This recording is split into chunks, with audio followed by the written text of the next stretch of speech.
द्रोणाचार्यांना मनापासून अश्वत्थामाला ही विद्या द्यायची नव्हती, ब्रह्मास्त्र शिकवायचं नव्हतं, पण धाक, बाबा देता का नाही, घे, कशाला प्रदर्शन दाखवायचं लोकांमध्ये म्हणून दिले. पण त्याचं संवरण कसं करावं हे मात्र शिकवलं नाही. ते कोणाला सांगितलं होतं? अगदी प्रेमाने राहणारे अर्जुनाला दोन्ही सांगितलं. सोडायचं कसं, आवरायचं. हे बघ, अश्वत्थामाला आवरण्याची ताकद नाहीये, दोन्ही ब्रह्मास्त्र तू शांत कर. विनाकारण भूतमात्रांचा खेळ व्हायला लागला. थांबव म्हणल्यावर पुन्हा आचमन केलं, दोन्ही ब्रह्मास्त्र शांत केले. आता अपमानित झालेला अश्वत्थामा एका झाडापाशी बसलेला होता. भगवान गोपाळकृष्ण आणि अर्जुन आलेले आहेत. कृष्णालाही थोडा त्यांचा जीव घाबरला. म्हणाले, याने जर ब्रह्महत्या केली तर पाप मला लागेल. आता नवीन हुशारी केली. भगवान गोपाळ थोडे मागे थांबले, कृष्णाला पुढे, अर्जुनाला पुढे जाऊ दिलं. काय करायचं ते कर, म्हणजे मी सांगितलं असं होणार.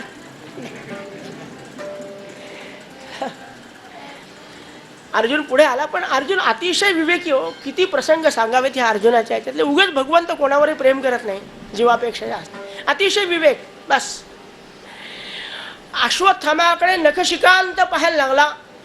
किती वेळ, बराच वेळ गेला. भगवान गोपाळकृष्णाला ते सहन होईना. आमच्या अर्जुनाच्या पाठीवर हात टाकला. पुन्हा, अरे अर्जुना, आज या पहिल्यांदा पाहायला लागलं का अश्वत्थाम्याकडे? कधी पाहिलं नव्हतं का यापूर्वी? अरे ही पाहायची वेळ नाहीये. कार कमरेची कटार चालव याच्या मानेवर. परीक्षा पाहायला लागलेले की हा संपवतो का. आणि अतिशय विवेकी असणाऱ्या अर्जुनाने कटारीला हात लावला, पण बाहेर काही काढलेलं आहे.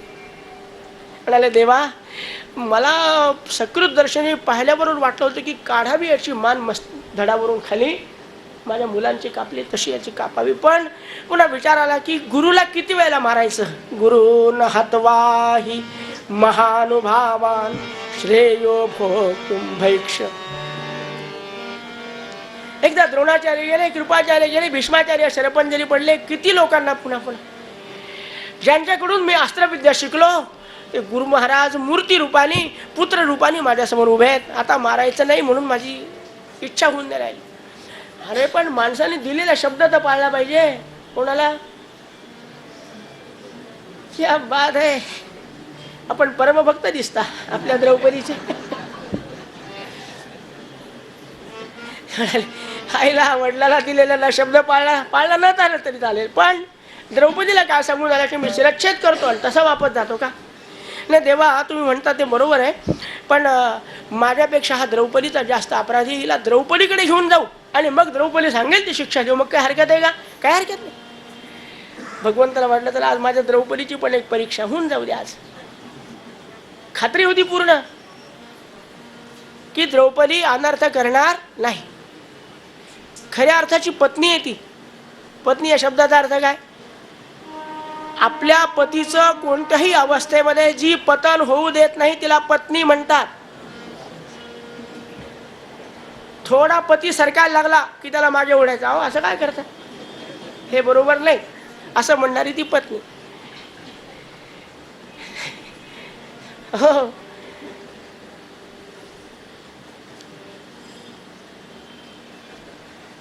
बांधलं, हातपाय बांधले. कोणाचे? Very good. श्रोता नंबर 1. त्याचे काय? देहीचा विदेही होऊन ठेल होऊन. कथेमध्ये समरस झाले म्हणून विदेही झाले आमचे. अश्वत्थाम्याचे हातपाय बांधले आणि रथाला धरून ओढत ओढत ओढत आणलं. द्रौपदीकडे आणून उभा केला. द्रौपदी रडू नको, डोळे उघडून पहा कोणाला आणलंय. आणि डोळे उघडून द्रौपदीनं पाहिलं की कोण आणलाय बांधून. कोण होता? अश्वत्थामा. महाराज, मुच्यता मुच्यतामेष ब्राह्मणो नितरां गुरु सरहस्योपनिषदः. महाराज, एवढं शस्त्रज्ञान, अस्त्रज्ञान, 6 शास्त्राचं ज्ञान कोणापासून मिळवलं आपण?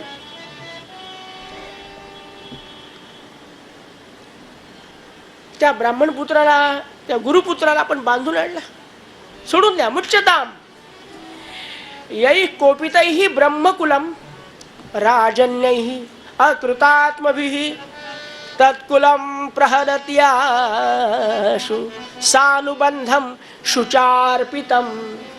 जे ब्राह्मणाचा, ऋषीमुनींचा आणि अधिकारी संतांचा शाप घेतात ना, त्यांना कशानेही उद्धार स्वतःचा करून घेता येत नाही. मग तुम्ही त्या नाशिकला जा, त्र्यंबकेश्वरला जा, काय काय करता तो तिथे गेला.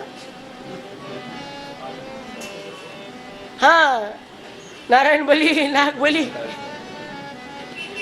पण त्या पापाचं परिमार्जन होत नाही म्हणून महाराज मुच्चदाम सोडून द्या. अहो याला जरी मारलं आपण तरी माझे मेलेले मुलं जिवंत होणार आहेत का? काय विवेक आहे.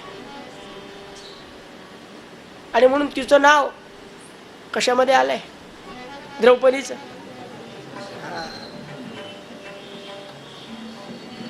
आनंद वाटला कृष्णाला, वा माझी बहीण तर परीक्षेमध्ये उत्तीर्ण झाली बरं का. नाही तर ती म्हणली असती, काय पाहता इतक्या वेळ कशाला आणलं, तिथेच तुकडे तुकडे करून टाकायचे असते. पण ती आपली द्रौपदी नव्हती, त्याची होती.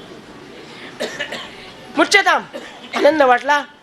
पण भगवान गोपाळ कृष्ण म्हणाले, अर्जुना एक लक्षात ठेव, तू राजा आहेस. आता दुर्योधन संपला, राजा तू आहेस. आणि राजाचं काम आहे की नीच आणि अपराधी माणसाला दंड दिल्याशिवाय राजांना राहू नये. अपराधी माणसाला जर दंड दिला नाही तर त्याची अपराध करण्याची वृत्ती आणि क्षमता वाढत जाते. मग काय करायचं ते पहा. अर्जुन विचारीच होता, सगळी विद्या अवगत केलेली होती. विचारीपणामुळे काढली व कमरेची खट्यार आणि अगदी 10 पावलावर होता, पण अशा वेगात गेला कृष्णाला सुद्धा थरथर थरथर कापू लागला. खरंच मारतो का काय? अहो, आमच्या रामाने सुद्धा रावणाला मारलं ना, तर ब्रह्महत्येचं पाप निरसन करण्यासाठी यज्ञ केला होता. त्या चक्रतीर्थाला जाऊन त्यांनी प्रायश्चित्त केलं होतं. कृष्णाला वाटलं मी जर या ब्राह्मण पुत्राला मारायला सांगितलं तर माझं कसं होईल, पुन्हा मला एक यज्ञ करावा लागेल, प्रायश्चित्त घ्यावं. पण अर्जुन विचारीच होता, विवेकी होता, गेला तिथपर्यंत. आणि काय केलं त्यांनी? शास्त्रात सांगितलंय की मोठ्या माणसाला जर आपल्याला मृत्यूदंड द्यायचा असेल तर पर्याय सांगितले. काय काय करावं? वपनम, द्रविणादानम, स्थानात निर्यापणम तथा एष हि ब्रह्मबंधूनां वधो नान्योस्ति दैहिकः. वपनम, वपन म्हणजे कसं? काही डोक्यावरचे, काही गालावरचे, काही मानेवरचे केस काढायचे आणि काही शिल्लक ठेवायचे, विद्रूप करणे वपन या शब्दाचा. द्रविणादानम, त्याची संपत्ती घेणे, लॉकर असले तर.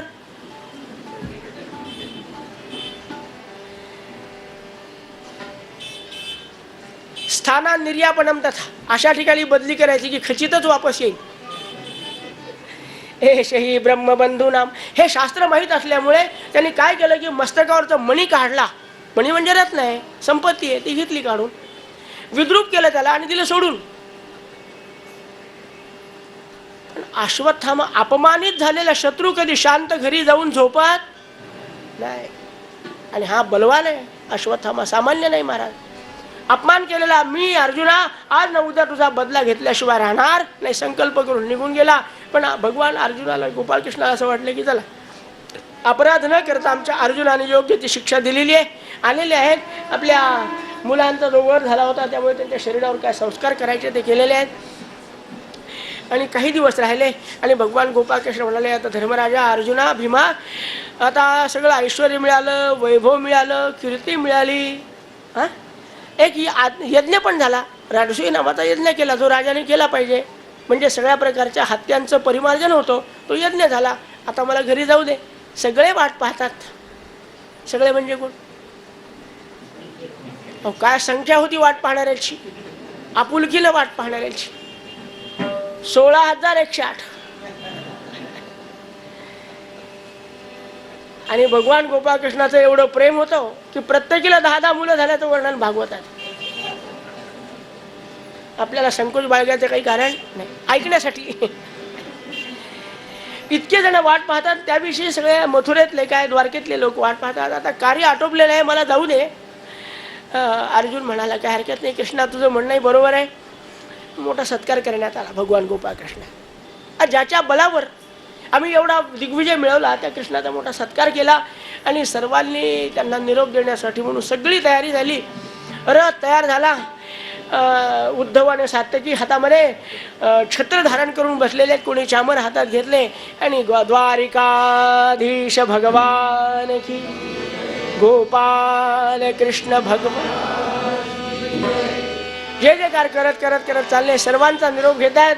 वडील माणसाला नमस्कार करतात, लहानाला आशीर्वाद देतात, बरोबरीच्या माणसाला आलिंगन देतात. हे सगळं करता करता करता कुंती जवळ आले आणि कुंती मातेला आत्याबाई आहेत त्यांना परवानगी मागितली की आता सर्वांची परवानगी झाली, पण आपल्या परवानगीशिवाय जाता येत नाही. आत्या हा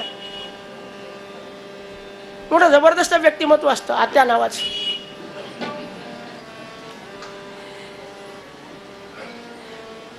येऊ का? आमच्या कुंतीच्या डोळ्यामध्ये पाणी उभं राहील. कृष्णा तू जाणार का आता? आहे तुझा व्याप मोठा आहे, पण खरं म्हणजे अरे आमच्यावर खूप आपत्ती आल्या लहानपणापासून. माझ्यावर काय, माझ्या मुलांवर काय. अहो कुमारी अवस्थेपासून आपत्तीच होती ना ती. पेटीत घालावं लागलं, सोडावं लागलं, पुढे तो करणं झाला वगैरे, माहिती आपल्याला किती आपत्ती भोगली आम्ही. पण आम्हाला प्रत्येक वेळेला तू आधार होता ना, काही वाटलं नाही. आपत्ती असाव्या पण तू असाव्यात, तू असावास असं वाटलं. पण आता तू चालला ना कृष्णा, जा बाबा, पण एक मला वरदान देऊन जा. काय पाहिजे सांग ना. काय मागितलं कुंतीनं? विपल संतु न शश्वत तत्र तत्र जगद्गुरो भवतो दर्शनम पुंसाम अपुनर्भव दर्शनम. आमच्यावर सारख्या आपत्ती येऊ दे का? आपत्ती आली म्हणजे आम्ही तुला बोलवणार आणि आम्ही आपत्तीत सापडलो की तुला राहणार नाही, म्हणून तू येणार आणि कोणत्या निमित्ताने तू पाहिजे. दुःख आलं तरी चाल, तू पाहिजे असं म्हणण्याची वेळ. आणि धावत धावत धावत उत्तरा आली. उत्तरा कोण आहे? ही अभिमन्यूची पत्नी, गर्भिणी होती. धावत धावत आली, भगवान गोपाळकृष्णाच्या पायाला मिठी मारली. देवा यत्र मृत्यू परस्परा. ही भाऊबंदगी काही संपत नाही रे अजून. इतके कौरव मरून पडले, पण कोणीतरी माझ्या अंगावर 7 बाण मारायला लागले असं वाटायला लागलं आणि सगळ्या शरीरामध्ये माझ्या दाह उत्पन्न झाला. कृष्णा कृष्ण कृष्ण प्रमेयात्मन, बस तुझ्याशिवाय आता मला कोणी नाही. भगवंताने पाहिलं, काय झालं असलं पाहिजे? योगेश्वर भगवंताला काही कुंडली मांडावं लागते का? पाहिलं नुसतं, अरे अरे अरे, ज्या अश्वत्थामाला माझ्या अर्जुनाने दया करून जिवंत सोडलं आणि ब्रह्मास्त्र सोडलं कोणावर? उत्तरेच्या गर्भावर. काय क्रूरपणा आहे हा, किती नीचपणा आहे. आमच्याकडे असं नीतिशास्त्रात सांगितलं की एखादी गर्भिणी स्त्री रस्त्याने यायला लागली ना, 2 हात बाजूला झालं पाहिजे, इतकी मर्यादा तिची सांभाळली पाहिजे. आणि याने अश्वत्थामाने तिच्या गर्भावर महाराज ब्रह्मास्त्र सोडलं. भगवंताला अतिशय राग आला. सुदर्शन चक्राचं स्मरण केलं आणि ते सुदर्शन चक्राने ब्रह्मास्त्र संपवून टाकलं. 7 बाण मारले होते या 5 पांडवांना. भगवान गोपाळकृष्णाने सुदर्शन चक्राने तोडून टाकले सगळे. एकदा दाह शांत झाला, बरं वाटलं. कुंती माता म्हणाली, बरं कृष्णा, मी तुला मागितलं आपत्ती तू दिली, आनंद वाटला मला, पण तू थांबलास ना. भगवंत दयासागर करुणानिधान भक्तवत्सल असे असल्यामुळे त्यांनी मुक्काम लांबवला. काय हरकत नाही, जाऊ द्या. ज्या दिवशी आत्याबाई परवानगी देतील तेव्हा जायचं, तोपर्यंत इथे राहायचं. आणि मग काय महाराज आनंदाने भगवंताचा निवास. हस्तिनापुरामध्ये काही दिवस निघून गेले. इथं राहून काही कार्य शिल्लक आहे का? मनामध्ये विचार करतात. भगवंत विनाकारण राहत नाहीत, राहिल्या काहीतरी कार्य करतात. आणि लक्षात आलं की अरे यत्र देवव्रतो पतत. भीष्माचार्य शरपंजरी पडलेले आहेत, उत्तरायण लागले, पण अजून त्यांनी प्राण सोडलेले नाहीत. सोडू शकत नाहीत का? नाही. संताचा असा आहे की आपल्या मस्तकावर मृत्यू पाय देतो तुमच्या आमच्या, आणि संत मृत्यूच्या मस्तकावर मृत्योर मूर्ध्नी पदम दत्वा, मृत्यूच्या मस्तकावर संत पाय देतात. तो नाथांच्या जीवनातला प्रसंग आहे. म्हणाले नाथांनी देह ठेवला आणि गावातल्या एका गरीब ब्राह्मणाच्या इथे लग्न होतं. आधी कितीतरी घरी त्याने भिक्षा मागून लग्न ठरवलं, सगळी तयारी झाली आणि नाथ महाराजाने देह ठेवला, समजलं. पंचायत आली ना, कोण येईल तदेव लग्नमला. हा प्रार्थना करतो, नाथा तुम्हाला जायचंच होतं तर उद्या गेले असते तर माझा खर्च वाया गेला नसता ना. लग्न लग्नाचं होतं, पुन्हा पुन्हा इतका पैसा जमा करा, आता स्वयंपाक केला तरी लोक जेवायला आले पाहिजे. नाथ महाराज उठून बसले, उद्या जाऊ म्हणे. मृत्यूवर मूर्ध्नी पदम दात्वा, मृत्यूच्या मस्तकावर संत पाय देतात. भीष्माचार्यांची इच्छा होती की एकदा मला भगवान गोपाळकृष्णाने दर्शन द्यावं. तो देईल का नाही, नाही म्हणाले, माझी जर करुणा त्याच्यापर्यंत पोहोचली तर तो निश्चितच येईल. तो दयासागर आहे, करुणा निधान आहे, अंतःकरण जाणतो. खरं म्हणजे आयुष्यभर मी त्याला न आवडणारेच कामं केले. भीष्माचार्य म्हणाले, का? सिंहासनाला बांधलेलो होतो, दुर्योधनाला संरक्षण देणं माझं काम होतं, पण कृष्णाचे विरोधक असणारे कौरव यांना सांभाळण्यासाठी मी सतत प्रयत्न करत राहिलो, म्हणजे कृष्णाचा विरोधक म्हणून राहिलो. कृष्ण येईल का? पण एक क्षणभर सुद्धा शंका नव्हती भीष्माचार्याला, तो येणार. अरे तुमचं आमचं काम आहे अपराध करण्याचं, पण दयासागर तो आहे ना, मी चालू ठेवणार. काय? श्री कृष्ण गोविंद हरे मुरारे, हे नाथ नारायण वासुदेव. श्री कृष्ण गोविंद नाही,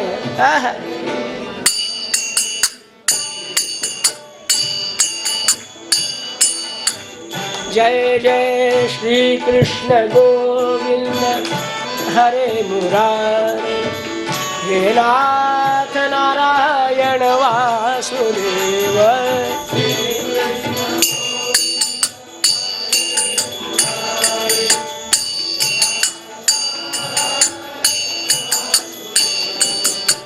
हे नाथ नारायण वासुदेव.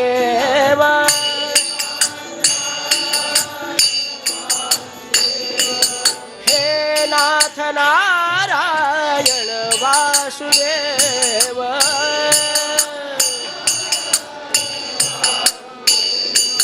हे नाथ नारायण वासुदेव.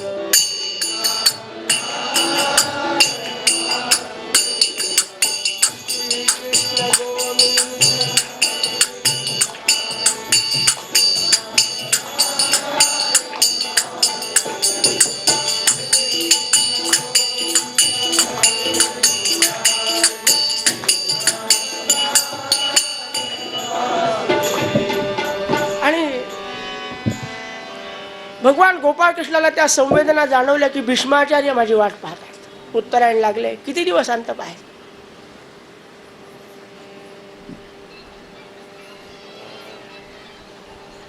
धर्मराजा पुढे प्रश्न मांडला, धर्मराजा मला असं वाटतं यत्र देवव्रतो, एकदा त्यांच्या भेटीला जाऊ आपण असं वाटतं म्हणाले. वा देवा, हे पांडवांचं वैशिष्ट्य आहे. का पांडवांना प्रत्येक वेळेला सांभाळलं?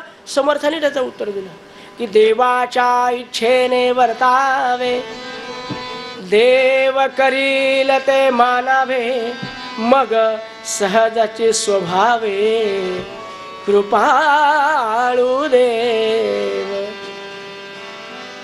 देवाची इच्छा ती आपली इच्छा जर मानलं ना तर माणसाचा भगवंतावरचा विश्वास वाढतो. कधीही भगवंताला त्यांनी असं नाही आपल्याला पटत नाही, काही नाही, देवा तू म्हणशील तसं जायचं का, चला जाऊ आपण. भीष्माचार्य आपल्या विरुद्ध लढले, माहिती नव्हतं का धर्माला, याची कल्पना नव्हती का भीमाला, पण कोणीही विरोध केला नाही. बसवलं रथामध्ये, भगवान गोपाळकृष्ण समोर आहे, आणला रथ. यत्र देवव्रतो पतत. अहो काय सांगावं, या भीष्माचार्यांना त्यांची करमणूक करण्यासाठी हजारो ऋषीमुनी त्यांच्या आजूबाजूला जाऊन बसलेले होते. काय कारण आहे की जोपर्यंत त्यांचा अंतकाल होत नाही ना, एकटं पडू देऊ नये त्यांना.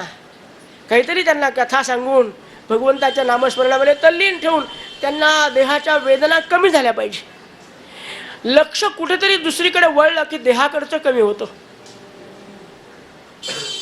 मग देहाकडचं लक्ष कमी करण्यासाठी कशामध्ये मन रमवलं पाहिजे? काव्यशास्त्र विनोदेन कालो गच्छति धीमताम. त्यासाठी हे सगळे हजारो ऋषीमुनी जमा झालेले आहेत. आणि त्यांना पाहिलं की रथ आलाय. सर्वांनी पाहिलं की रथामध्ये भगवान गोपाळकृष्ण आहेत. पांडव असू द्या, पण यांच्या समोर कोण आहे? भगवान गोपाळकृष्ण. जय जयकार केला. गोपाल कृष्ण द्वारिकाधीश भगवान की. इतक्यामध्ये रथ जवळ आला. भीष्माचार्यांच्या दृष्टीपथात आल्याबरोबर त्यांची मर्यादा म्हणून भगवान गोपाळकृष्णांनी रथाचे बागदोर टाकले. थाडकन खाली उडी मारली. कृष्णाने उडी मारल्यावर धर्मभीम बसतील का रथामध्ये? ताड ताड ताड रथातून उतरलेले आहेत की भीष्माचार्यांच्या जवळ आले. भगवान गोपाळकृष्ण मंद मंद पावलं टाकत होते. भीष्माचार्यांची दृष्टी सारखी कृष्णाकडे होती. पहा, माझं रूप पाहायचं ना तुम्हाला? त्याचं कारण त्यांना आवड कशाची होती? रूप पाहता लोचन, हो रूप पाहता लोचन. बोला बोला बोला.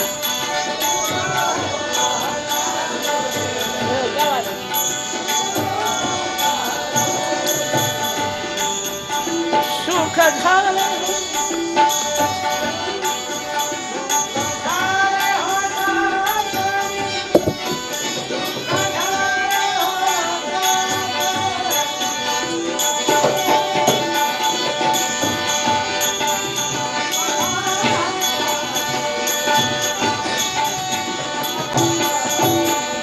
हो. भीष्माचार्यांची दृष्टी भगवान गोपाळकृष्ण एवढी होती. त्यांना पूर्ण समाधान देण्यासाठी त्यात भगवंत आलेले होते. मंद मंद पावलं टाकत चालले. धर्म, भीम, अर्जुन, नकुल, सहदेव सर्वजण पुढे गेले. मर्यादेचा काळ होता. ज्ञानवृद्ध, वयोवृद्ध, तपवृद्ध सगळ्यांनी पादस्पर्श करून नमस्कार केला. आनंद वाटला. अरे काय तुमचे मन मोठे आहेत रे. भीष्माचार्यांना वाटलं असेल काय मन मोठे आहेत. अरे अर्जुना, काय अवस्था करून टाकली होती.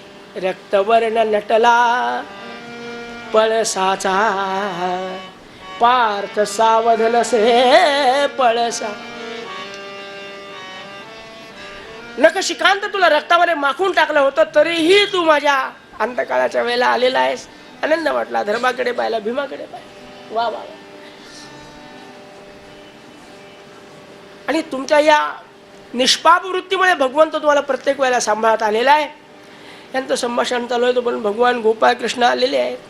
गोपाळकृष्णाकडे पाहिलं आणि भीष्माचार्यांना क्षणभर असं म्हटलं की ताडकन उठावून भगवंताच्या पायाला मिठी मारावी आणि म्हणावं, आम्ही अपराधी अपराधी अपराधी अपराधी. आम्हा नाही दृढ बुद्धी,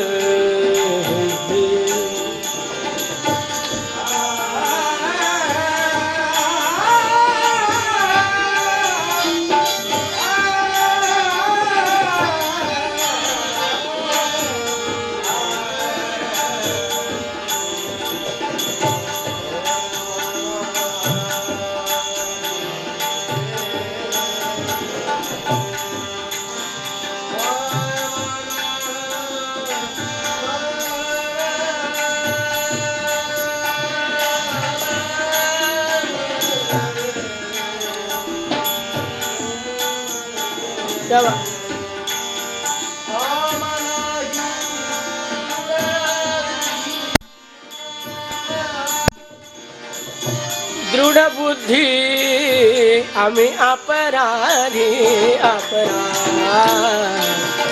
अपराधी अपराधी अपराधी अपराधी.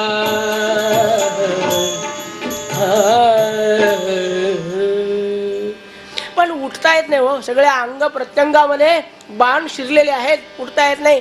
डोळ्यातून निघणारे अश्रुबिंदू पाहिले. भगवान गोपाळकृष्ण म्हणाले, आचार्य तुम्ही केलेलं स्वागत आमच्यापर्यंत पोहोचलो. आम्ही मुद्दाम आलो आपल्याला.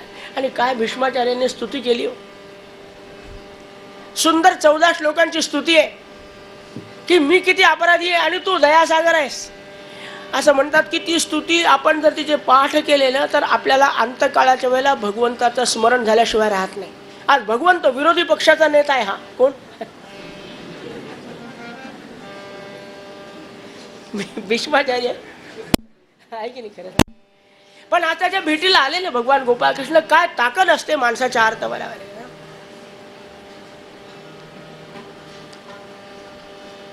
पापिया जामेळा मुक्त केले कोणी नाही, गणिका गजेंद्रासी उद्धरिले.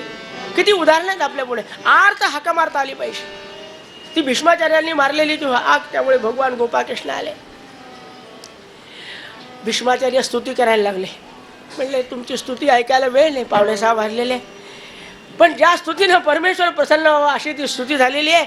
भगवान गोपाळकृष्ण अर्जुनाजवळ आले, धर्माजवळ आले. धर्मराजा, तुझ्या मनामध्ये ज्या शंकांचं काहूर आहे ना, खूप भीती वाटत होती धर्मराजाला की मी इतक्या लोकांना मारलं, इतक्या स्त्रिया मी विधवा करून टाकल्या, या विधवा झालेल्या स्त्रिया मला आशीर्वाद देत असतील का? दोषैरेतैः कुलघ्नानां वर्णसंकरकारकैः उत्साद्यन्ते जाती धर्माः कुलधर्माश्च शाश्वता. सगळं पाप दिसू लागलं डोळ्यात. पण या सगळ्या पापाचं परिवर्तन कसं करायचं, आचार्यांना विचार. हे बघ, त्यांचा आवाज मोठा मोठा व्हायला लागला. तुला माहिती आहे ना, जो दिवा विझत असतो ना, तो विजताना थोडा मोठा मोठा प्रकाश देतो, मग एकदम शांत होतो. तसा त्यांचा आवाज वाढलाय. तुझ्या मनातल्या शंका विचारण्यासाठी जगाच्या पाठीवर अलौकिक असा एकच महात्मा आहे, ज्याला सगळ्या प्रकारच्या शास्त्रांचं ज्ञान आहे. तू विचारून घे. राजधर्मान, मोक्षधर्मान, स्त्री धर्मान, विभागशः काय पाहिजे ते मागून घे. आणि धर्मराजाने आपल्या मनातले सगळ्या प्रकारच्या संकल्पना मांडलेल्या आहेत, शंका मांडल्या. त्या शंकांचं उत्तर मिळालं. आज भीष्माचार्य अत्यंत प्रसन्न आहेत, अत्यंत समाधानी आहेत. का? असं ज्ञान होतं की ते अधिकारी शिष्याशिवाय कोणाला देता येत नव्हतं. आणि शास्त्र असं सांगतं की जोपर्यंत आपल्या जवळची विद्या आपण कोणामध्ये तरी संक्रमित करत नाही, तोपर्यंत गुरुचा उद्धार होत नाही. अधिकारी शिष्य निर्माण करावा लागतो. आपल्या जवळची सगळी ताकद त्याला द्यावी लागते. आज धर्मराजाने सुंदर प्रश्न विचारले, कोणालाही उत्तर सांगितलेलं नव्हतं. पण आज भगवान गोपाळकृष्णाचे कृपापात्र हे 5 जण आहेत. हे लक्षात आल्यामुळे ते ज्ञान सांगितलं. आनंद वाटला. आता मी रिकामा झालो. आता एकच आहे, आता या परते उरलो नाही काही, देहीचा विदेही, देहीचा विदेही होऊन ठेलो. आता या परते उरले नाही काही, आता या बस भगवंता, या जीवनामध्ये काही मिळवायचं शिल्लक राहिलं नाही. वाटत होते की मी इतका तुझ्या विरोधामध्ये कार्य केलेलं आहे, पण मी अधर्म केला नाही रे. मी ज्या सिंहासनाला बांधलेलो होतो त्याची मी सेवा केलेली आहे. पण तू मात्र कृपा कर अशी प्रार्थना मी करत राहिलो. तू आलास.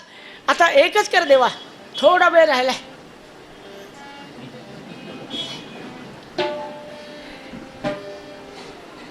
आता दृष्टी पुढे ऐसाची तू राही, आता दृष्टी पुढे ऐसाची तू राही,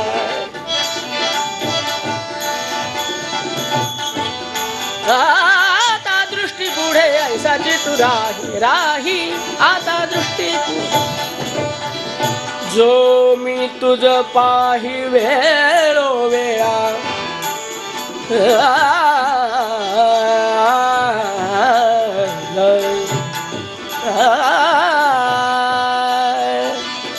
बोला.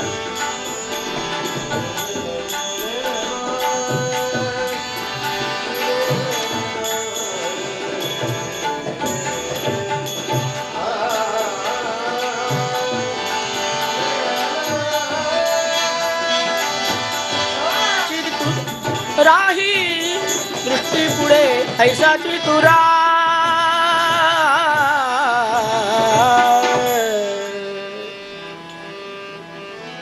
असाच डोळ्यासमोर उभा राहा. मी एक 5 वेळेला म्हणतो, श्री कृष्ण गोविंद हरे मुरारे, हे नाथ नारायण वासुदेव. श्री कृष्ण गोविंद हरे मुरारे, हे नाथ नारायण वासुदेव. वासुदेव श्रीकृष्ण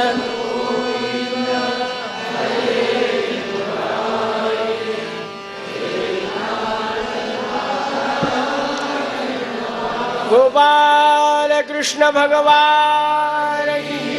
भगवंताचं मुखामध्ये नाम आहे, डोळ्यासमोर रूप आहे, अशा अवस्थेमध्ये सोंत श्वास उपारमत. मस्तकाचा भेद झाला, एक जीवनज्योत निघाली, भगवान गोपाळ कृष्णामध्ये आज समाविष्ट झाली. किम कर्म कृत्वा किम प्राप्त. भगवंत दृष्टीपथात असल्यावर आणि मुखावर शेवटच्या क्षणाला ज्याच्या भगवंताचं नाव येतं ना, त्याचा कसा उद्धार होतो या चरित्रातून आपल्याला दिसत आहे.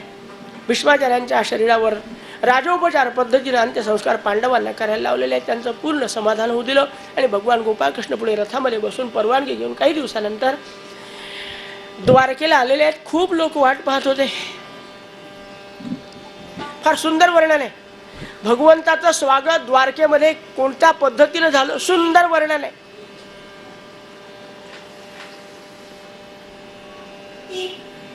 अहो, एक क्षण जो गोपाळकृष्ण दृष्टीपथाच्या आड जाऊ द्या वाटत नाही. कितीतरी दिवसापासून त्या पांडवांना सांभाळण्यासाठी, कौरवांना संपवण्यासाठी भगवंत गेलेले होते. आज आले, विजयी होऊन आले. झाला असेल लौकिक अर्थाने पांडवाचा विजय, पण तो खरा माझ्या कृष्णाचा विजय आहे. द्रौपदी त्या द्वारकेतल्या लोकांनी खूप आनंदाने 16,108 आपल्या हातामध्ये पंचारती येऊन उभ्या होत्या. पहिली पद्धत होती. हो, ते दिवे लावून यायचे म्हणून दिव्याने ओळावं लागायचं पहिले.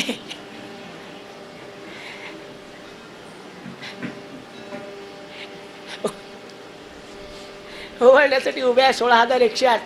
भगवंतालाही प्रश्न पडला असेल, आधी कोणाकडून ओवाळून घेऊ. राम म्हणले असा प्रश्न उपस्थित होऊ द्यायचा नसेल तर एक पत्नी व्रत पाळलं पाहिजे, प्रश्नच नाही.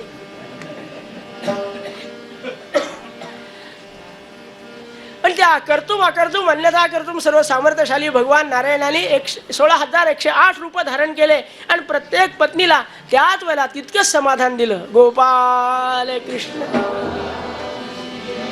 आणि देवराज इंद्र आपल्या ऐश्वर्यशाली अशा राजनगरीमध्ये जसा उपभोग भोगतो ते सगळे भोग आमचा भगवान गोपाळकृष्ण द्वारकेमध्ये भोगायला लागला. इकडे पांडवांचं आज आपल्याला काही झालं तरी परीक्षिताला शापित करायचं आहे. 10-5 मिनिटं इकडे तिकडे होतील. 6:30 का 6 काय बर.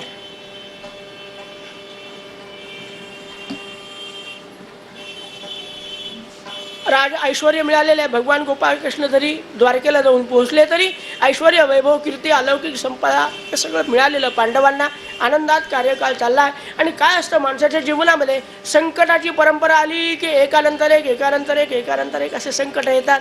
आणि एकदा चांगल्या घटना घडायला लागल्या की एकानंतर एक एकानंतर एक चांगल्या घटनाही घडायला लागतात. आज काय घटना घडली?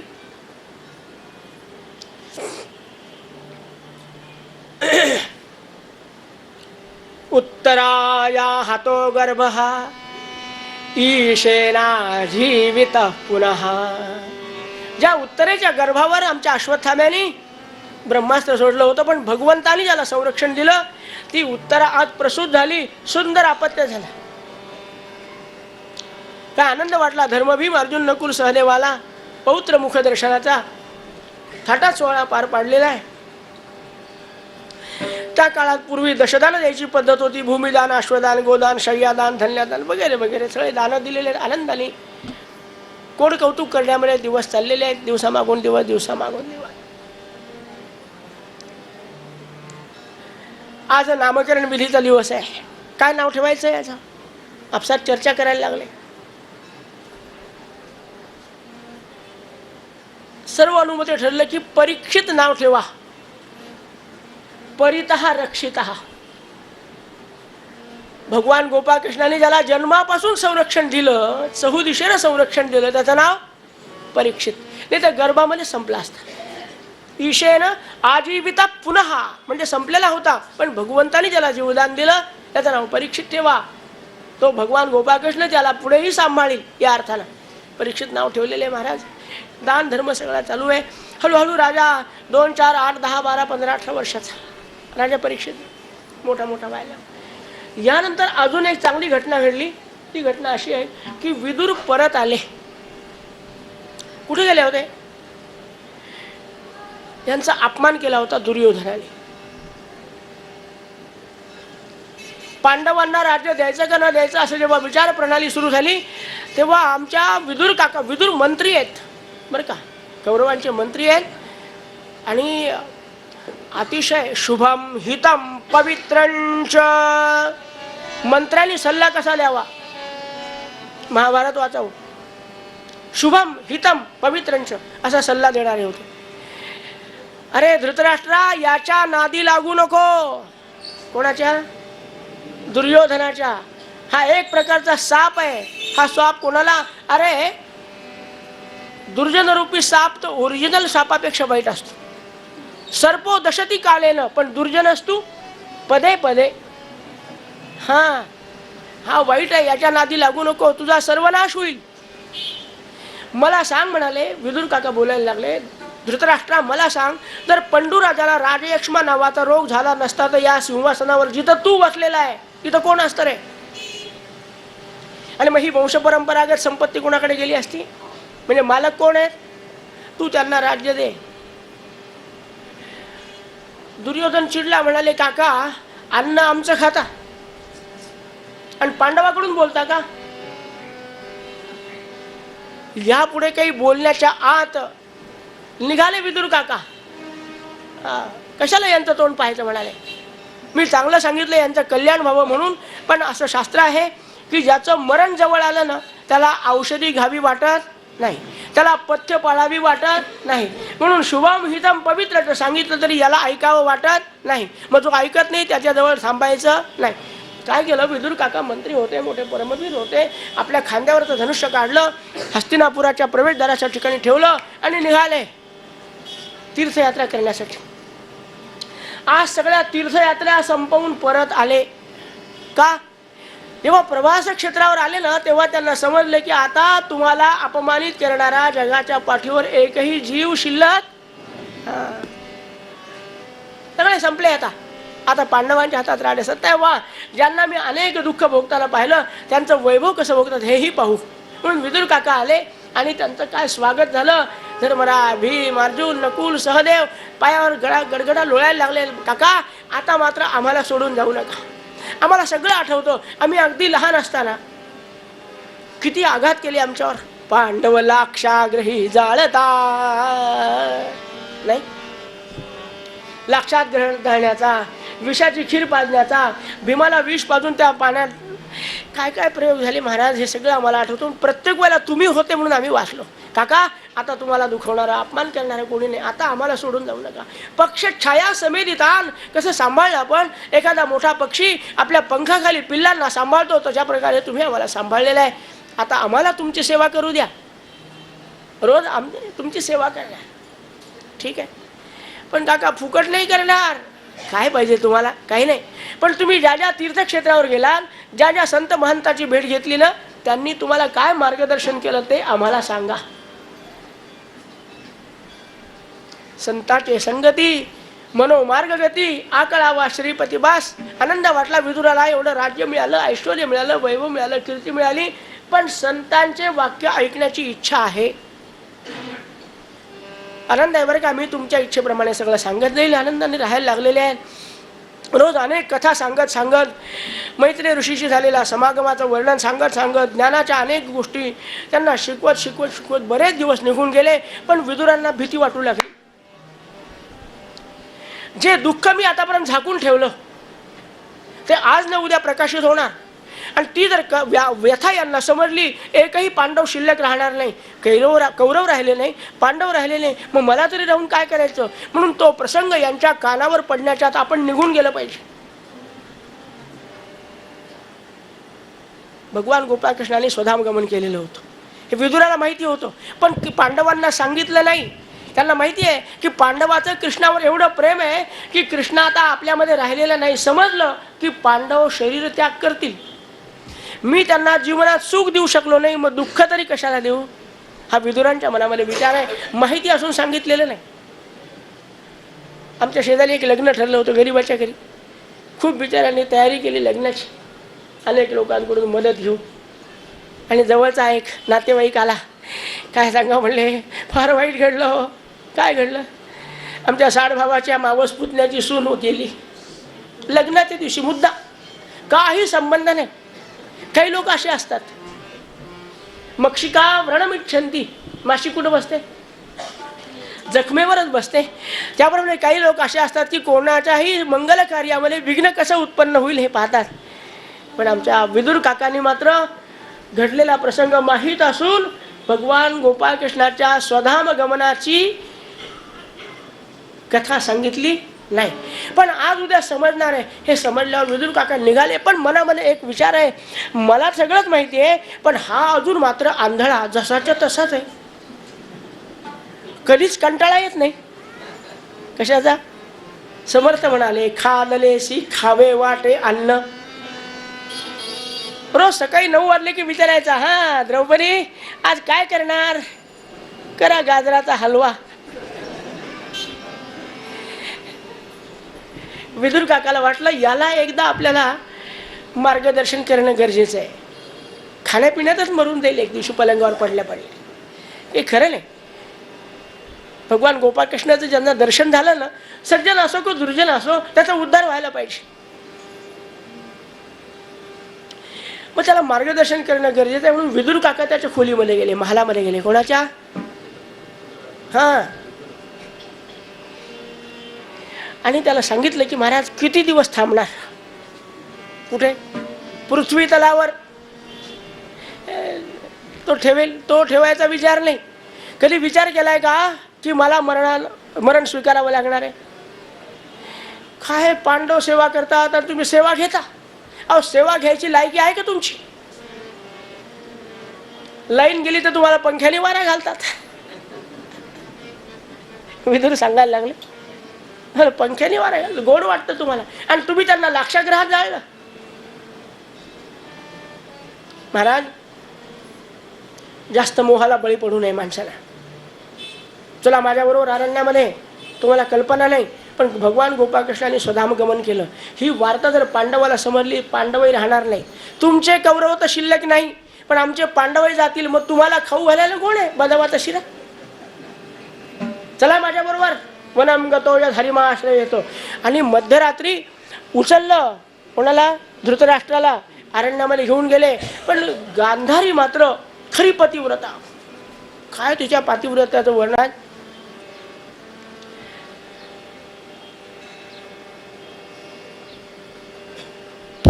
ती पण निघाली आणि बस विदुर काका सांगतात त्या मार्गाने गेलेत. हिमालय पर्वतावर वगैरे ते सांगतील तशी साधना करायला लागले. पुढे त्यांचं काय झालं ते व्हायचं ते झालं. इकडे दुसऱ्या दिवशी सकाळ झाली. आमच्या धर्मभीम अर्जुन नकुल सहदेवांना एक सुंदर सवय होती, त्या काळात असायचीच. सकाळी आपलं नित्यकर्म आटोपले की घरातल्या वृद्धांना नमस्कार करणे.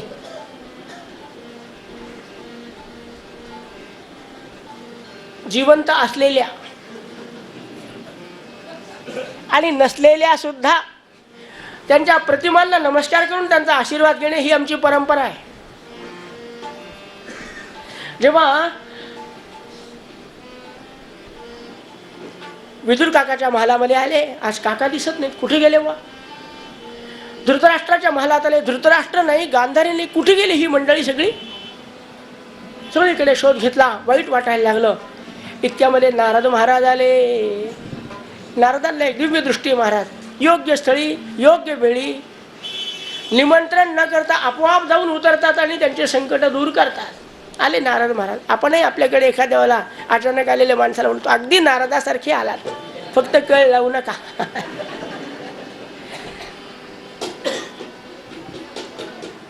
काय नारदा, केवढं संकट पडलं, कुठे गेली ही मंडळी? आम्ही एवढी मनापासून सेवा करतो की खरं म्हणजे ज्यांची सेवा चांगली होते ते लवकर जात नाहीत, लवकर जात नाही. इतकी आम्ही सेवा करतो तरी आम्हाला सोडून गेले. आमच्यापैकी कोणी काही त्यांचा अपमान केलाय का? नारद म्हणले, नाही रे धर्मराजा, कोणीही अपमान केलेला नाही, परंतु असं आहे,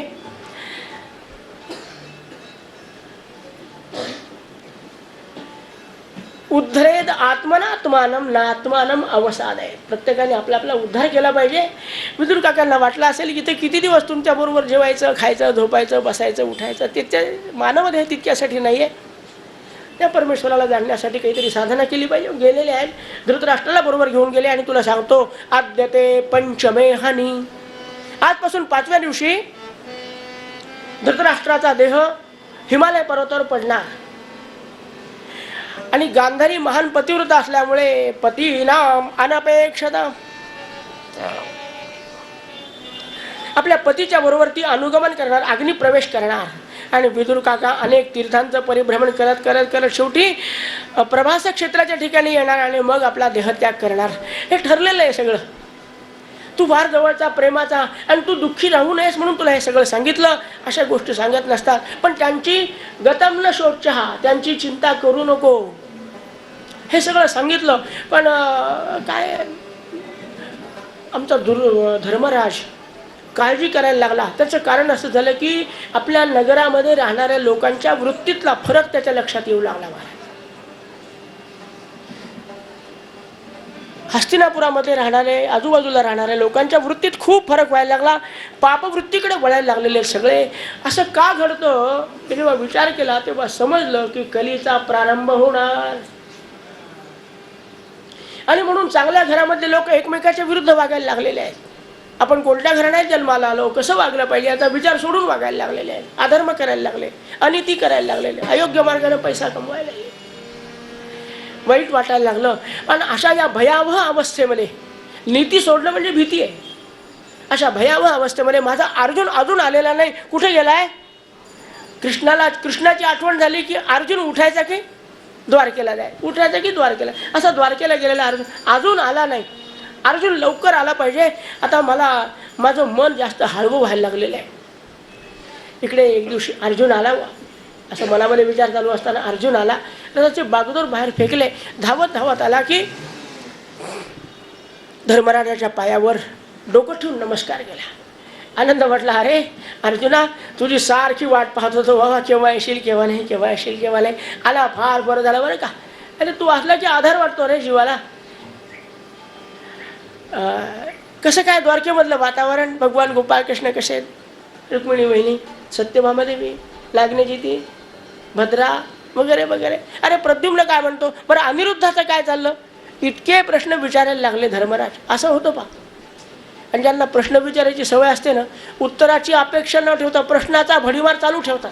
किती वाजता निघाले, कोणती गाडी होती, कोणत्या स्टेशनवरून सुटणारी होती, इथे स्टॉप होता का, तुम्हाला न्यायला कुणी आलं होतं का, की तुम्ही रिक्षात बसले होते का, रिक्षावाल्याने किती पैसे घेतले, अरे पाणी पिऊ दे ना.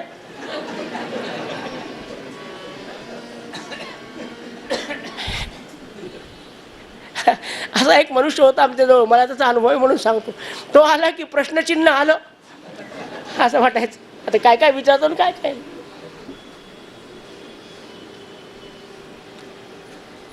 इतके प्रश्न विचारले पण आमचा अर्जुन पायावरचं डोकं उचलायला तयार नाही.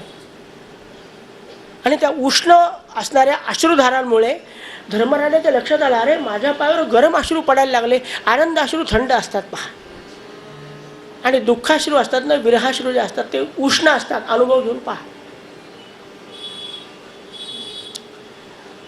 उचललं त्याला. अरे अर्जुना, मी इतके प्रश्न विचारले, अजून तू का बोलत नाहीस? काय झालं? काय तुझा अपमान केलाय का कोणी? नाही. पण द्वारकेमधला कोणीही जीव अर्जुना, भगवान गोपाळकृष्ण तुझ्यावर एवढं प्रेम आहे की तुझा अपमान नाही करू शकत. मग काय घडलं? मग तुझ्या हातून काही अधर्म घडलाय का? एवढी मान खाली गेली तुझी? नाही. पण माझा एखाद्या वेळेला अर्जुना मी चुकेल, पण माझा अर्जुन कधी चुकणार नाही याची 100% खात्री मला आहे. मग काय झालं? काय मला खरं सांग तू. अरे माझ्या शरीराला कंप सुटायला लागला, अंगावर रोमांच उभारायला लागलेले आहे. खरं सांग काय घडलं? अगदी बळजबरीनं उभा केला, विगलित गात्र झालेला अर्जुन. अहो, ज्यांनी भीष्माचार्याला शरपंजरी पाडलं, नव्हे ज्यांनी परशुरामाला जिंकलं, ज्यांनी इंद्राला पराभूत केलं, अग्निनारायणाकडून खांडव खायला देऊन त्याच्याकडून अनेक आशीर्वाद मिळवले असा अर्जुन, पण आज उभा राहू शकत नाही अशी अवस्था. झालं काय महाराज? ज्या नारायणाच्या उपस्थितीमध्ये आपण हे सगळे काही आपत्ती भोगल्या, वैभव मिळवलं, ऐश्वर मिळवलं, तो आज गोपालकृष्ण रूपी सूर्यनारायण अस्ताचलाला गेला. ऐकल्याबरोबर अर्जुनाची जी अवस्था झाली ना ती धर्मराजाची, पर्वत प्राय देह धारण करणारे धर्मराज धाडकन खाली पडले हो. भीमाची तीच अवस्था, नकुल सहदेव, भगवान गोपाळकृष्ण आता आपल्यात राहिले नाही म्हणल्याबरोबर विकलित गात्र अवस्था, भयकंपित अवस्था झालेली आहे. कोणी कोणाला समजून सांगायचं हा विचार यायला लागला. अर्जुन तर म्हणाला बस आपलं सगळं संपलं आता.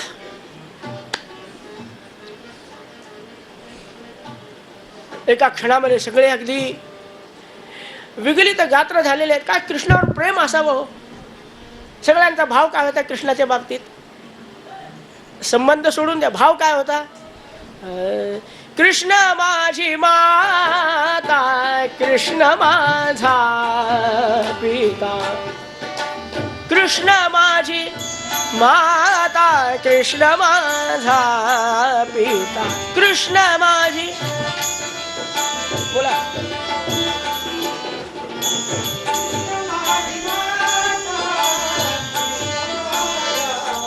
क्या बात है.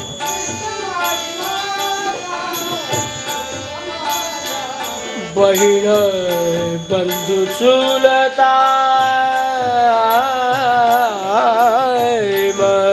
बहीण बंधू चुलता, कृष्ण माझा, कृष्ण माझी माता, कृष्ण माझा, कृष्ण माझी माता, कृष्ण माझा.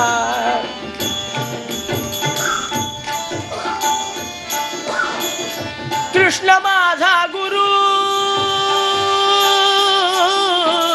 कृष्ण माझा.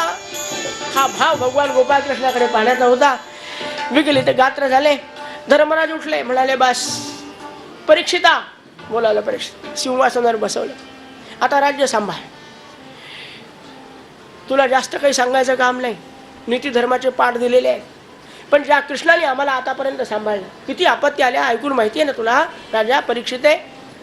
पण तुझ्यावरही जरी कितीही आपत्ती आल्या तरी तो कृष्ण तुम्हाला आम्हाला सांभाळण्यासाठी इथे आहे बरं का. तो कुठे गेला नाही, कुठेच गेलेला नाही. देह कोणाचा स्थिर राहिलेला नाही, पण कृष्ण तत्वानी मात्र इथे आहे. एकच करायचं, कोणताही निर्णय घेत असताना मी घेतलेला निर्णय कृष्णाला आवडेल का असा आपल्या मनाला प्रश्न विचारायचा. जे कृष्णाला आवडणार नाही ते आपण करायचं नाही. एवढा नियम पाळला ना तर त्या कृष्णाने आम्हाला सांभाळलं ना. परीक्षित आहे, तुलाही तो सांभाळील, पण अधर्माच्या मागे लागू नको बरं का, मोहाला बळी पडू नको. एवढं तुला सांगतो. आता तू राज्य सांभाळ. आम्ही निघालो तिथे कृष्णाने, तिथे आमचं काही राहिलं नाही. कुठे निघणार, हिमालय पर्वतावर. आजपर्यंत आमच्या सगळ्या पूर्वजांचा इतिहास आहे की अंतकाळाच्या वेळेला हिमालय पर्वत उत्तर दिशेला जावं आणि भगवंताच्या नामचिंतनामध्ये आपल्या देहाचा त्याग करावा. आम्ही तिकडे निघालेलो आहेत. राजा परीक्षितीने सर्वांना नमस्कार करून आशीर्वाद घेतलेले आहेत आणि धर्म, भीम, अर्जुन, नकुल, सहदेव अशा अवस्थेत निघाले की आपल्या अंगावर कपडे आहेत का नाही याचा सुद्धा त्यांना विचार राहिला नाही. देहीचं विदेही होऊ नये, बस लक्ष एकच आहे. श्रीकृष्ण, हो स्वर द्या. श्रीकृष्ण गोविंद हरे मुरारे, नाथ नारायण वासुदेव. श्री कृष्ण गोविंद हरे मुरारे, हे नाथ नारायण वासुदेव, हे नाथ नारायण वासुदेव. गोपाल कृष्ण. सर्व संघ परित्याग केलेले पांडव, धर्म, भीम, अर्जुन, नकुल, सहदेव आणि ही द्रौपदी सुद्धा त्यांच्याबरोबर निघालेली आहे. हिमालय पर्वतावर गेलेले आहेत आणि जिथे माणसाला ते वातावरण सोसणार नाही इतक्या पर्वताच्या त्या उच्च भागामध्ये गेलेले आहेत की ज्याला स्वर्गद्वार असं आजही म्हणतात. बद्रीनाथाला शंकराचार्यांचं मठ आहे, त्याच्या बाजूला स्वर्गावरोहण नावाचा एक पाटी लिहिलेली आहे. तिथून वर गेलेले असं म्हणतात 17 किलोमीटरवर पांडवांनी एकेकाने आपला आपला ध्येय सोडलेला आहे. सुत म्हणाले शौनकादी कृष्ण अशा रीतीनं पांडवांच्या स्वर्गारोहणाची कथा सांगितलेली आहे. पांडवांच्या स्वर्गारोहणाची कथा जी ऐकतील ना अंतःकरणापासून, त्यांना मरणाच्या वेळेला भगवंताचं स्मरण झाल्याशिवाय राहणार नाही, अशी या कथेची फलश्रुती आहे. राजा परीक्षित आता राज्यकारभार करायला लागलेला आहे. नीती न्याय मर्यादानं परिपालन करतो. क्षत्रियाणाम अयम धर्म यत प्रजा परिपालनम, या न्यायानं अतिशय सावधानतेने जगतो. तरीही माणसाच्या जीवनामध्ये असे कधी कधी प्रसंग येतात. तो प्रसंग राजा परीक्षितीवर आला आणि धर्माने वागणारा, न्यायाने वागणारा असा राजा परीक्षिती. पण आज नको ती घटना घडली. तहानेनं व्याकुळ झालेल्या अवस्थेमध्ये एका आश्रमापाशी आला. आश्रमामध्ये गेला, पाणी मिळावं अशा आशेने गेला. खूप व्याकुळ झालेला होता, पण पाणी काही मिळालं नाही. का? तिथले ऋषी ध्यानस्थ बसलेले होते. राजा परीक्षितीला वाटलं की माझ्या राजमहालामध्ये किंवा माझ्या नगरीतून एखादा संत महात्मा सत्पुरुष गेला, मी बोलावतो, पालखी पाठवतो, आणतो, सत्कार करतो, रत्नमाळ गळ्यामध्ये घालतो, विचारपूस करतो, मदत करतो, पण मी नुसतं पाणी पिण्याच्या हेतून आलो. हे डोळे झाकून बसले. ही काही ध्यानाची वेळ आहे का? पण खरं म्हणजे देहीच विदेही होऊन ठेवलेल्या माणसाला वेळ काळ नसतं हो काही. एकदा मन रामरंगी रंगले म्हणल्यावर कोण आलं आणि कोण गेलं काय. पण राजाच्या मनामध्ये आज विपरीत भाव उत्पन्न झाला. तो म्हणाला, मी तर मला प्यालाभर तरी पाणी दिलं असतं ना या महर्षींनी, तर मी यांना माझ्या गळ्यातली रत्नमाळ दिली असती. पण आता यांची लायकी तशी दिसत नाही. म्हणून मरून पडलेला एक साप होता, धनुष्यानेच उचलला आणि घातला ऋषींच्या गळ्यामध्ये. महाराज घ्या तुम्हाला. निघाला. संत शांत आहेत, अजून त्यांची समाधी उतरलेली नाही. पण बाहेर मुलं खेळत होते. त्यामध्ये या शमीक ऋषीचा पुत्र शृंगी, ज्याचं नाव आहे, तो बाहेर खेळत होता. त्याला कोणीतरी मित्राने सांगितलं की अरे राजा परीक्षित आताच तुमच्या आश्रमातून बाहेर आले, बाबांनी पाणी गिणी दिले का, स्वागत झालंय का, कोणी बोलले का त्यांच्याशी, पाहून ये बरं. हा आलाय धावत धावत, पाहतो तर बाबांची समाधी लागलेली आहे. पण राजा परीक्षितनं सकाळी मुलांनी मारून टाकलेला साप यांच्या गळ्यात घातला. अरे राजा, काय समजतो स्वतःला? अरे दिग्बलम क्षात्रबलम ब्रह्मतेजो बलम बलम. तुम्ही क्षत्रिय म्हणजे आमच्या द्वारपाल आहात. आम्ही ब्रह्मविद्येचा अभ्यास करतो, भगवंताला प्रिय असेल अशी साधना करतो, आणि त्या साधनेच्या द्वारावर, कोणीही साधनेच्या बळावर तुमच्यासारख्यांनी नमस्कार केल्याबरोबर कल्याणम भवतु विजयोस्तु असा आशीर्वाद देतो. पण तुम्ही जर माझ्या वडिलासारख्या सात्विक वृत्तीच्या आणि भगवंताच्या आराधनेमध्ये असलेल्या साधू संतांचा छळ करणार असाल तर राजा परीक्षिते, तू तर माझ्या वडिलांच्या गळ्यामध्ये मेलेला साप टाकलास. आद्यते सप्तमे हनी, मी तुला शाप देऊन टाकतो की आजपासून 7व्या दिवशी दंशतिस्म कुलांगारम तक्षकः, तक्षकी नावाचा साप येऊन तुला दंश करेल, कोणी वाचवू शकणार नाही. घेतलं पाणी, सोडलं. महाराज, काय शापामध्ये ताकद होती. असं म्हणतात की हिरवं गार गवत होतं, पण शापाचं पाणी सोडल्याबरोबर जळून गेलं. का? कोणाच्या वाणीनं असा शाप किंवा आशीर्वाद खरा ठरतो?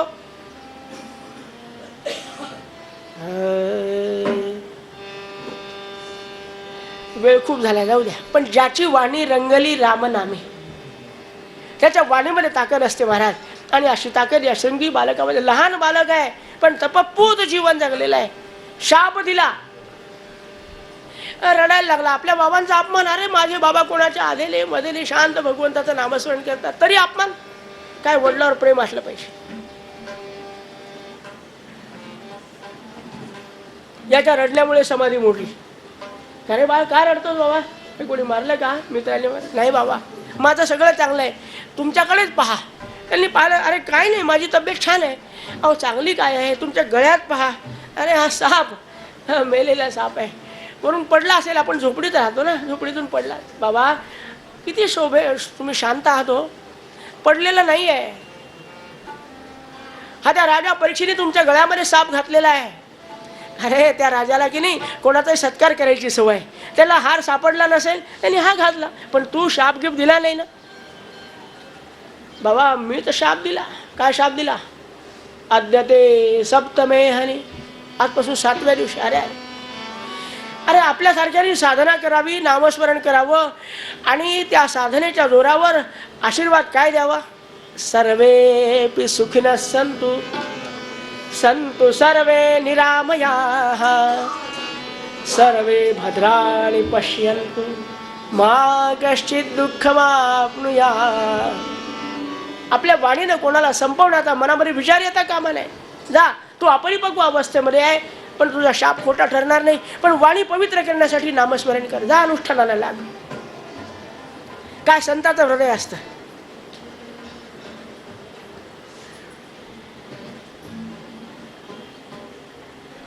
खूप आठवतो, पण काय करायचं.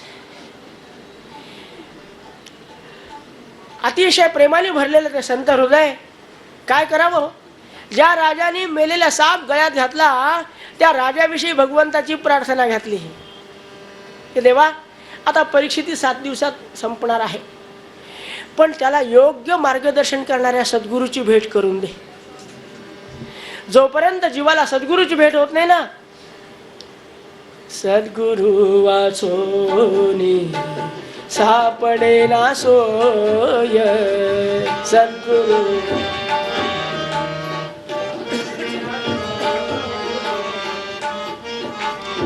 धरावे ते पाय आधी धरावे ते पाय आधी आधी सद्गुरु वाचून सापडेला सोय.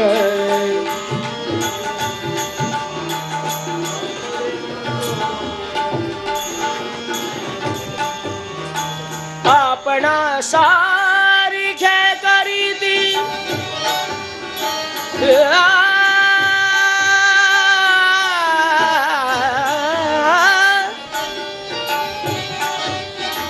आपणा सारिखे करीती तात्काळ नाही काळ वेळ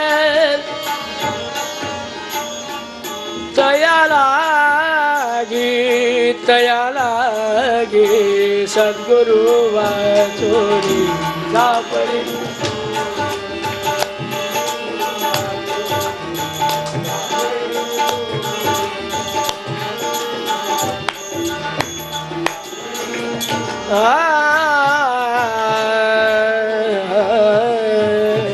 हे संत हृदय, माझ्याशी कोणी कसंही वागू द्या, पण जो माझ्या संपर्कात आला तो जीव त्याचं कल्याणच झालं पाहिजे. महाराज कितीही अपराधी असू द्या. आपीचे सुदुराचार. इकडे राजा परीक्षिती आश्रम आपल्या राजमहालात गेला, हस्तपाद प्रक्षालन केलं, जलप्राशन केलं, थोडा आत्मा शांत झाला आणि मग विचार करायला लागला. आता हातपाय धुवायचे म्हणजे मुकुट काढावं लागायचं ना, काढून ठेवला मुकुट. मग विचार करायला लागला की आज सकाळपासून आपण काय काय केलं. लक्षात आलं की त्या विनाकारण साधूच्या गळ्यामध्ये मेलेला साप. काही कारण होतं का? अहो, त्यांनी पाणी पाजलंच पाहिजे असे काही अपेक्षा ठेवायचं काही कारण आहे का? आणि तो बिचारा काही गप्पा करत होता का, गोष्टी करत होता का, गुरुचरित्र सोडवत होता. तो बिचारा भगवंताच्या नामस्मरणात होता आणि मी त्याला गळ्यात साप घालून मोकळा झालो. याचं मला फळ भोगावं लागेल. पण अशी वृत्ती माझ्या मनामध्ये का आली? राजा परीक्षितीचं हे वैशिष्ट्य आहे. तो विचार करतो की मला असं पाप का करावं वाटलं.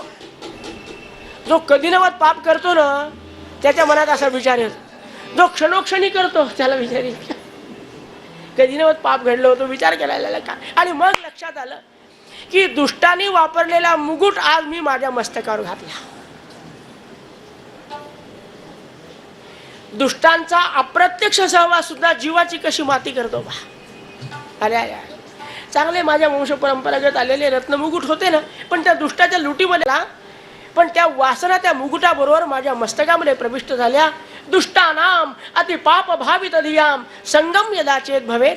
अतिशय वाईट गोष्ट आहे. आता याचा परिणाम काहीतरी होणार म्हणून दूतांना पाठवलं आणि माहिती मिळाली की आपल्याला आजपासून 7व्या दिवशी सखाराम बुवा समजले की आजपासून 7व्या दिवशी मरण्याचा शाप आपल्याला दिला आणि आपल्या हातात सत्ता आहे. आपण काय करू? कुठे त्यांचा आश्रम? कुठे? तोडून टाका आश्रम, पळून जाता आलं नाही पाहिजे अशी अवस्था करा त्यांची. सत्ता आहे ना आमच्या हातात, नाही? पण राजा परीक्षिती विचारी, विवेकी, विवेकाने बोले, विचारून चाले, जयाचे नि संतप्त तेही निमाले, असा ज्याचा अधिकार. त्या राजाने विचार केला की नाही, त्या संताचे माझ्यावर उपकारच आहेत. असेल तो ऋषी बालक, पण माझ्यावर उपकार आहे. त्यांनी जर शाप दिला असता की राजा तू आश्रमाच्या बाहेर पडल्या पडल्या मरून जाशील, तर मला काही करता आलं असतं का? किती दिवस दिले मला?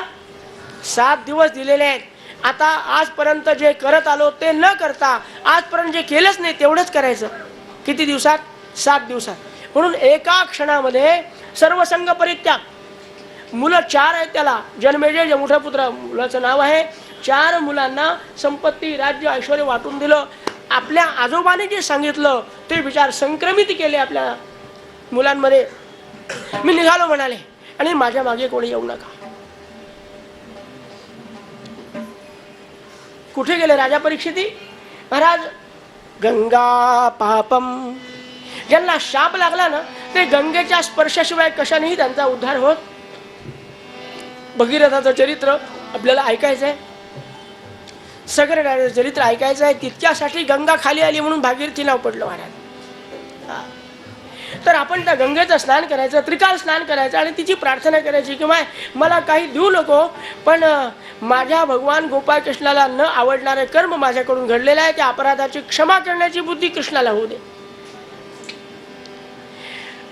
आणि बस त्याचं रूप, तुझे रूप चित्ती राहो, मुखी तुझे नाम, एवढा आशीर्वाद मला भगवंताच्या वेळी. माय एवढी कृपा कर. परंतु माझी ही वृत्ती स्थिर ठेवण्यासाठी पाठीराखा लागत असतो.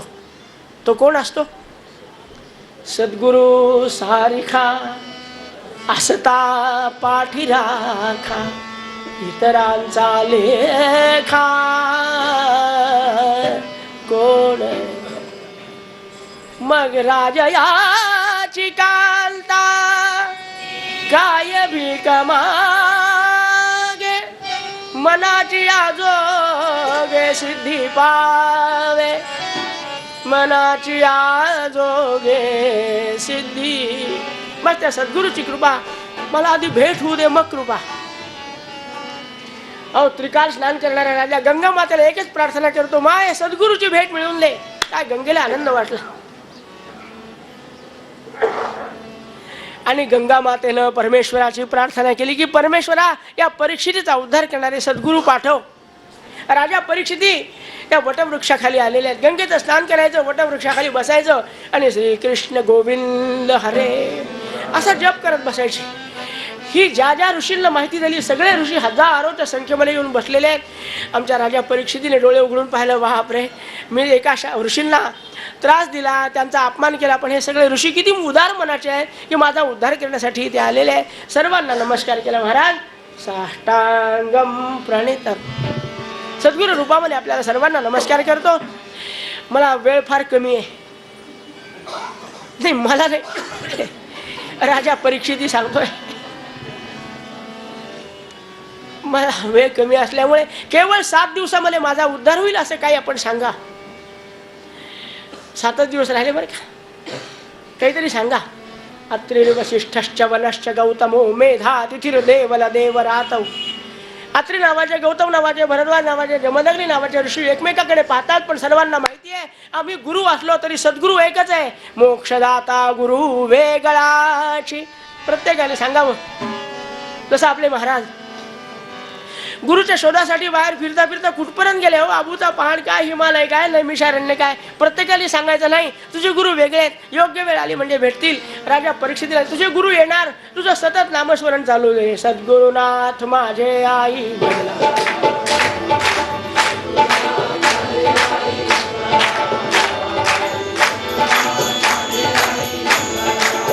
जय जय श्री गुरुनाथ माझे आई, मजला ठाव द्यावा बाई.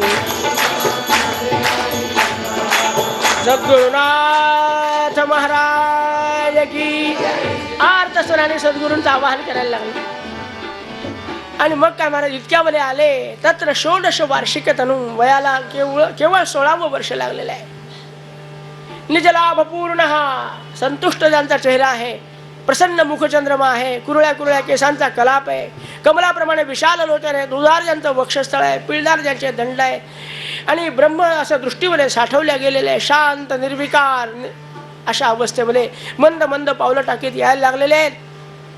भगवत चिंतन करीत करीत सर्व ब्रह्मेती भावना, जिकडे पाहावं तिकडे परब्रह्मच त्यांना दिसतंय. कोणी पुरुष नाही, कोणी स्त्री नाही, कोणी पशु नाही, कोणी पक्षी नाही, चाललेले आहेत. कुठे यायचं होतं?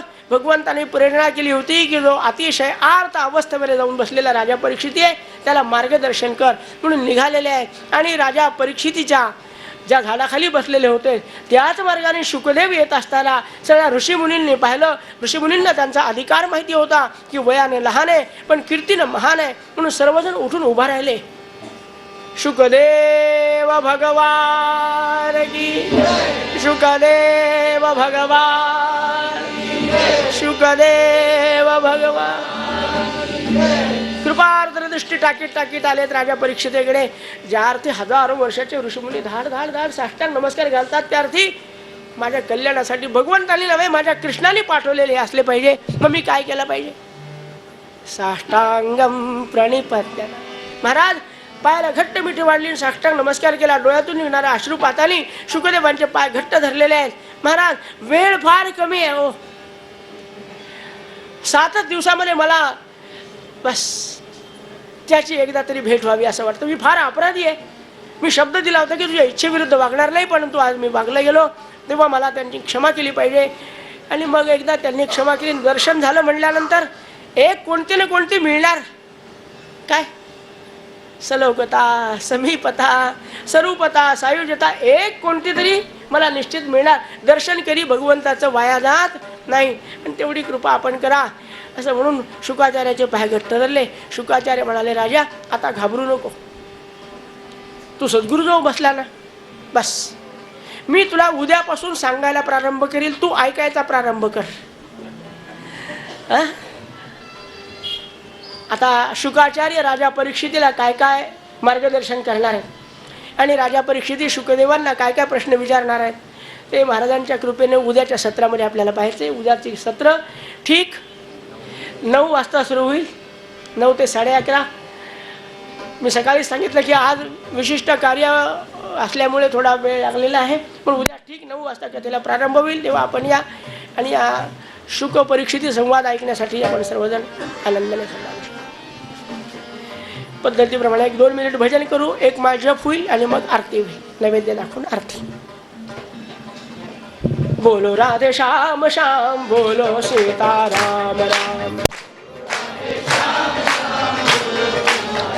जय जय बोलो राधे श्याम श्याम, बोलो सीताराम राम,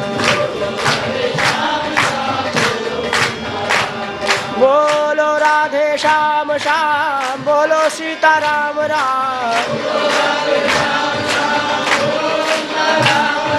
बोलो राधे श्याम श्याम, बोलो सीताराम राम, बोलो राधे श्याम श्याम, बोलो सीताराम राम,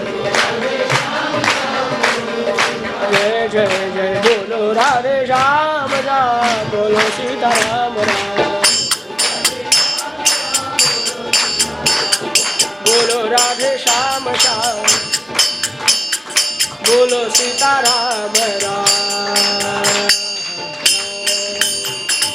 श्री राम जय जय राम, श्री राम जय राम, श्री राम जय राम, जय जय श्री राम जय राम जय राम, श्री राम जय राम जय राम, श्री राम जय राम जय राम, श्री राम जय राम जय राम, श्री राम जय राम जय राम, श्री राम जय राम जय राम, ओ श्री राम जय राम जय राम, जय जय श्री राम जय राम जय राम, जय जय जय श्री राम जय राम जय राम, श्री राम जय जय राम, श्री राम जय जय राम, श्री राम जय जय राम, श्री राम जय जय राम, श्री राम जय जय राम, श्री राम जय जय राम, श्री राम जय जय राम, श्री राम जय जय राम, श्री राम जय जय राम, श्री राम जय जय राम, श्री राम जय जय राम, जय जय श्री राम जय राम जय जय राम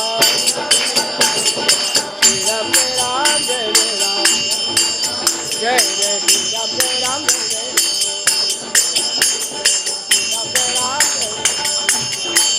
जानकी जीवन स्मरण सद्गुरु ब्रह्म चैतन्य महाराज जय जय।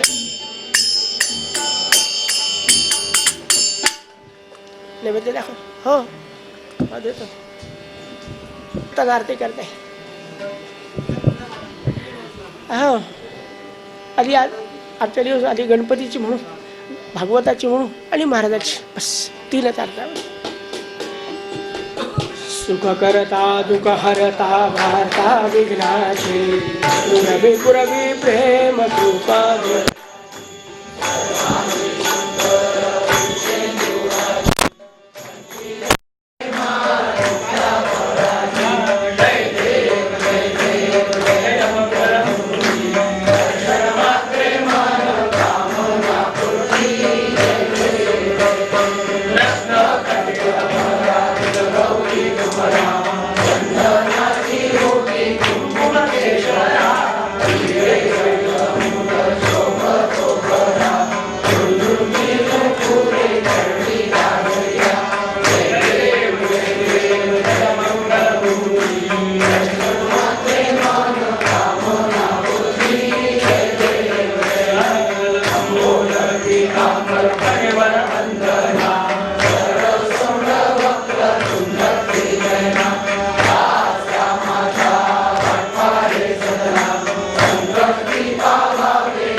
शिवाय